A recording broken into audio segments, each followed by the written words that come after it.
আসসালামু আলাইকুম বন্ধুরা, সবাই কেমন আছেন? আশা করি সবাই অনেক ভালো আছেন। তো বন্ধুরা, আজ কিছুদিন যাবতে আমার মনটি বেশি একটা ভালো নেই। তো ভালো না থাকারও বিশেষ কোনো কারণ নেই যে এই কারণে আমার মনটি ভালো নেই। তো বুঝতেছি না কী কারণে, ভিতরগত থেকে ভালো লাগতেছে না। তো আমার মতো আপনাদের কি কোনো কারণ ছাড়াই খারাপ লাগে?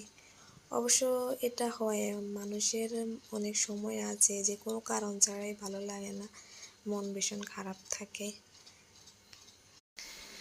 তো আমার এরকম মাঝে মধ্যে মন খারাপ হয়, যদিও কোনো কারণ থাকে না। তো তখন বিশেষ করে মহান আল্লাহ তাআলার কাছে প্রার্থনা করি বা দয়া কামনা করি যে আমার এই বিষণ্ণতা যেন কেটে যায়, বুকের ভিতরে হাহাকার নিস্তব্ধতা যেন কেটে যায়। কারণ মনের ভিতর শান্তিটা আসলে আল্লাহ প্রদত্ত। এই শান্তিটা আপনাকে অনেক ভালো রাখে, আর মনের ভিতরের অশান্তি নিয়ে চলাটা অনেক কঠিন। যে এই রকম সিচুয়েশন পার করে আসলে সেই জানে বিষয়টা বা মুহূর্তটা কেমন।